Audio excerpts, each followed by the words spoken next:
Alright, time to record. Finally, I made it. Wait, what? Who are you?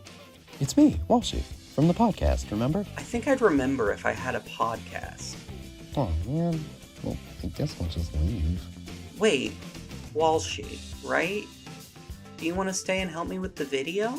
Aw, shucks, you really mean it? Yeah, sure, whatever. Yippee! In the last few years, adapting video games into movies and TV shows has become a popular trend. There's been video game adaptations for almost as long as the medium has existed, but it wasn't until recently that people started liking them. Now we're living in a world with 3 Sonic movies, 2 seasons of The Last of Us, and a soon-to-be trilogy of Angry Birds movies. But as more games are adapted into movies, less movies are being adapted into games. Tie-in video games used to be super common.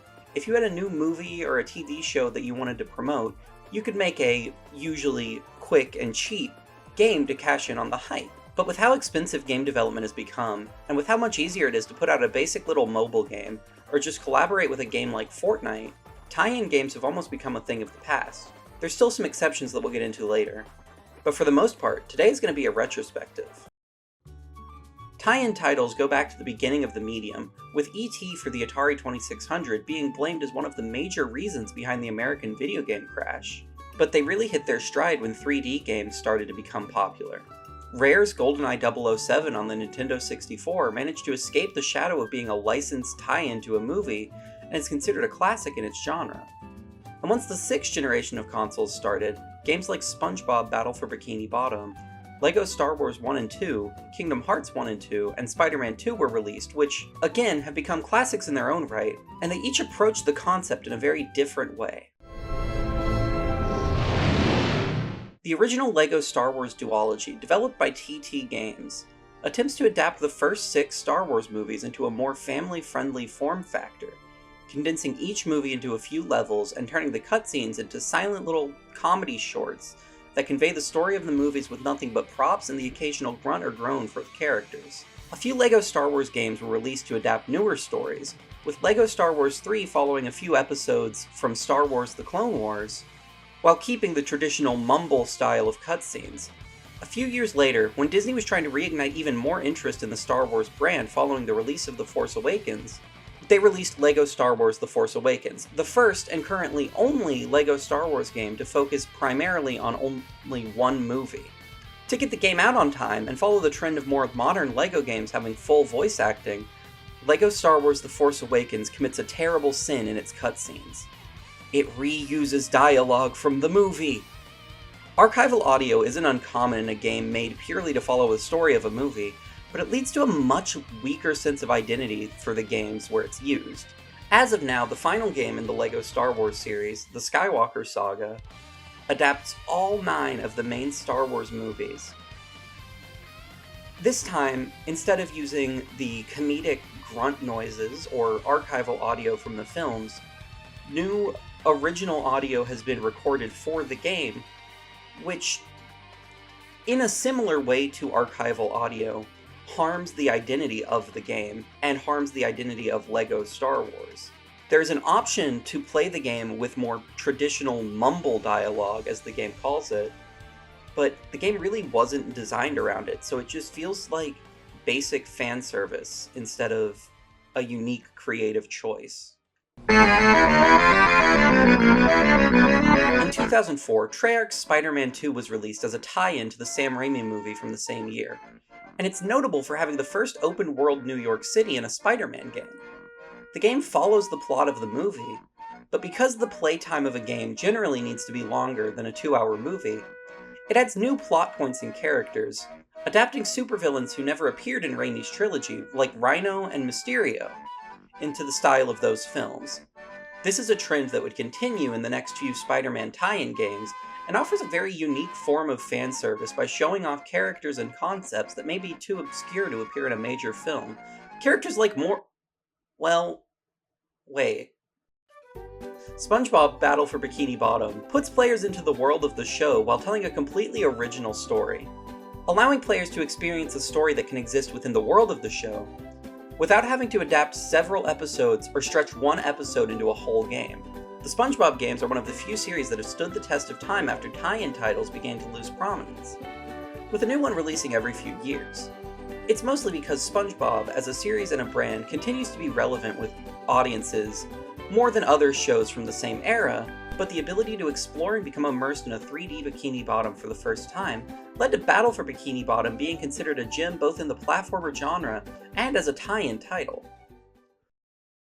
Of course, there is a series that uses all of these approaches, condensing movies into smaller levels, expanding on characters or plot points who didn't get a lot of screen time, and using the framing of these pre-existing worlds to tell a new story. Kingdom Hearts takes all of these formulas and applies them each in different worlds throughout the series.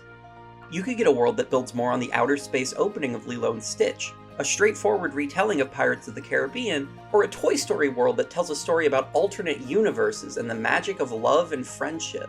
The Tron world isn't just a computer program, it's a defense system that has to be restored in order to undo the damage to the world it's found in, Radiant Garden. Now, I have a note in my script. I don't really remember writing it, but it just says, talk about Dragon Ball. I don't really know anything about Dragon Ball. Hey, Walshy, do you know anything about it? Maybe. Dragon Ball Z Budokai Tenkaichi 3 released in 2007 to the PlayStation 2 and Nintendo Wii systems, the latter being how I personally experienced the game, and trust me, it went crazy. Many Wii remotes were almost thrown trying to hit a final flash. This game has always meant a lot to me, mainly because it's what got me interested in the series in the first place. I'd played a bit of Super Sonic Warriors 2 on my DS, but I was also pretty young at the time and couldn't really read, so most I got out of that story was, wow, this Gotenks guy is really cool. But BT3 has voice acting for its story mode, so reading comprehension wouldn't stop me any longer, and it was through this game that I was introduced to the world of Dragon Ball. I could talk about this game for literal hours, but since we're just talking about adaptations, I'll stick to the story mode. The story is handled pretty well, honestly. The voice acting, especially during the fights, really elevate the experience, as not only are there small cutscenes during the fights to weave the story, but voice lines will play as you fight to keep the narrative going, even during battle segments. I will say some of the cutscenes are a bit funny in hindsight, because, like, there's a brief pause after every voice line, so sometimes you'll have Piccolo just being like, what? And it'll just stay on that for like 5 seconds, but it's got a bit of a charm to it. Even when I go back to it now, there's something there. It's a charm. And moreover, on the voice lines, I think it's really cool to see the original Funimation voice cast in this context, because I feel like one of the biggest problems people have with that dub is just the amount of awkward, unnecessary voice lines added into the anime. Like, for every hype moment in Aura, they got Vegeta over here tweaking like, that's one big lizard. But because the game can't spend so long on those like dumb tiny moments, the missions have to end at some point, don't they? It's purely just the voice actors doing the important canon moments, and I feel like that lets you enjoy the voice cast a lot more when going through the story. Also, that means I grew up on Linda Young's Frieza, and I will not tolerate slander of her name. But even aside from the voice performances, the game itself does such a brilliant job of making you feel like you're in the middle of a fight in the show. The game itself is just fast-paced, but even the AI in these story mode missions are locking in against you. Like, I swear, I was moving like future Gohan against the androids trying to beat Grade 8 Vegeta as a 10-year-old. Speaking of Grade 8 Vegeta, that brings up a niche but cool way this game contextualizes some of the story. You start the game with like half of the already giant roster unlocked, so you get to peruse through all these characters, and little me was over there like, oh, Broly? This guy's like a super duper Saiyan, that's awesome. Oh wow, all the Saiyans have giant gorilla forms, that's so cool. And since I knew nothing about Dragon Ball Z, much less OG Dragon Ball, I found this a good way of introducing a form like the Grade 8 from the original series in an easy-to-digest way. It establishes forms and abilities of the characters without having to cram it all into story mode interactions. That is to say, I vividly remember me and my older brother struggling against the Vegeta fight, and me being the one to finally beat him, only to then be reminded that he has that awesome gorilla transformation, and now I have to fight that thing. This is also when I learned what a panic attack was. The game also has some missions where you get a chance to play as the villains, mainly Frieza, Cell, and Broly, and the change in perspective really adds to the emotional aspect of the storytelling. There's something fun about watching a character like Broly tear through the strongest warriors we know with ease, or the jaw-dropping feeling of Frieza revealing he has yet another form to show. Having the player play as these villains in these moments fuses that feeling of awe with ecstasy, You get to go on a power high, beating the crap out of everyone as Broly without a care in the world, only for the next mission to be you playing as a beaten down Goku trying to defeat the absolute demon you were just going ham as. These moments put the player in the same desperate state the characters would find themselves in during these moments. You don't need to imagine what it would be like for Goku to be in this situation. You're feeling the exact same level of tension he's feeling because you know how hard those super attacks are going to be hitting if you don't get out of the way, because you were just spamming them the mission before.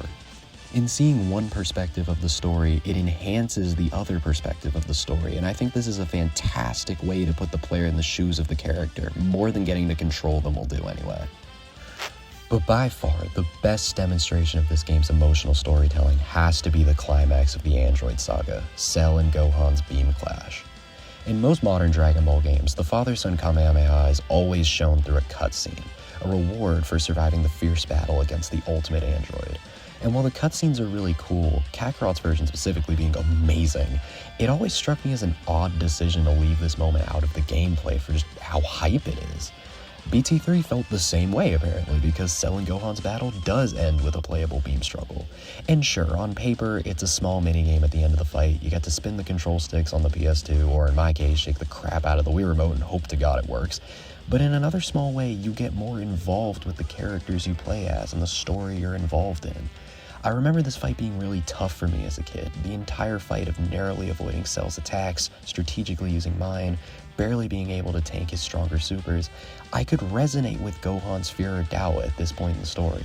Every game over into a restart had me thinking, can I really do this the same way Gohan was, until Goku came in to tell him to use his full power.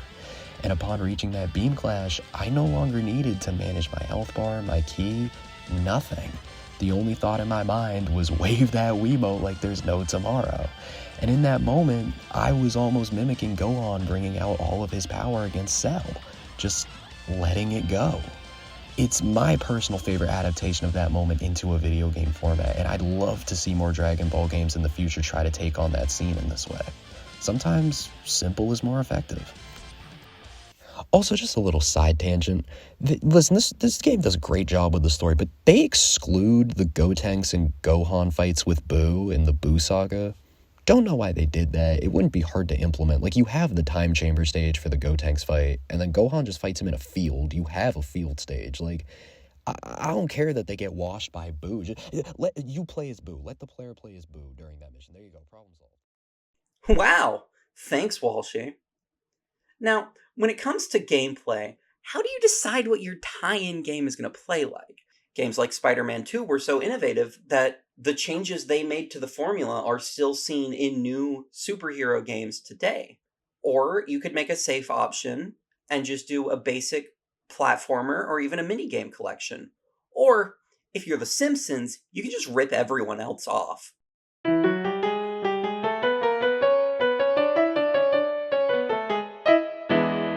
Simpsons Hit and Run is a cult classic game. It's also very, very similar to Grand Theft Auto.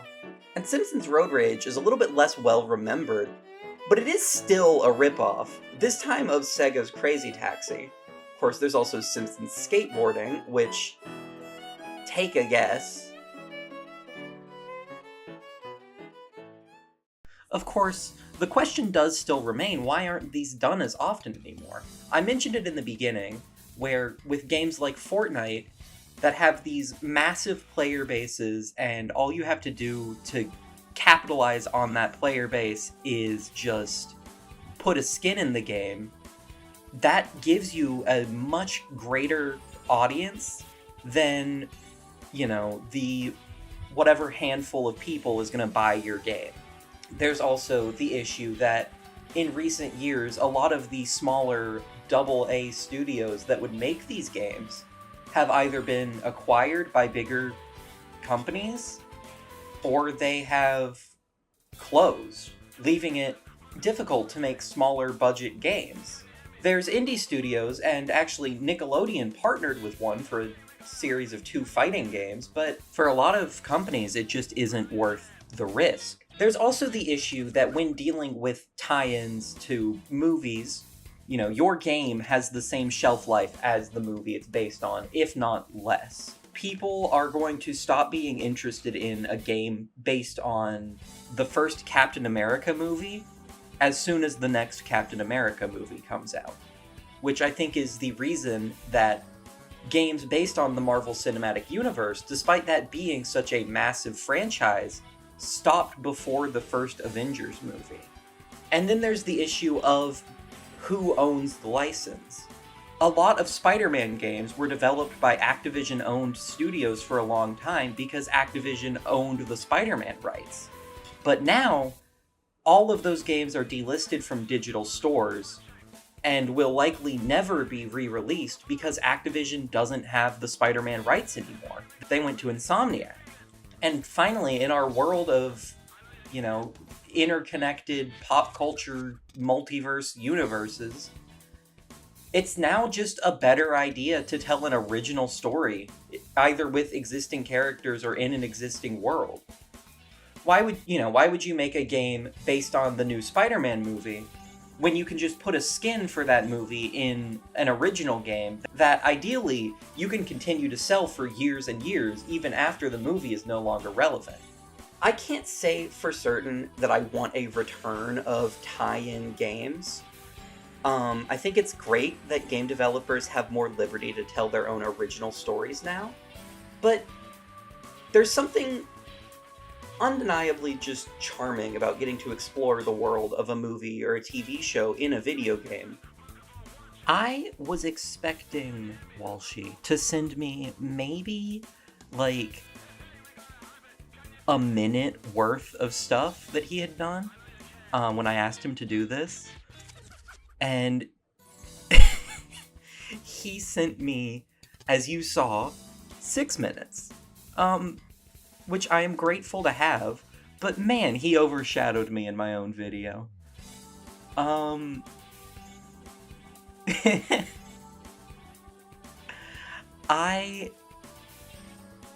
man. I wish I had more time. I would go back and rewrite some stuff. I'm recording this as I'm editing, and right after he sent me all of his stuff, and I just don't have the time. But I'm jealous. I'm in my own video and I'm jealous.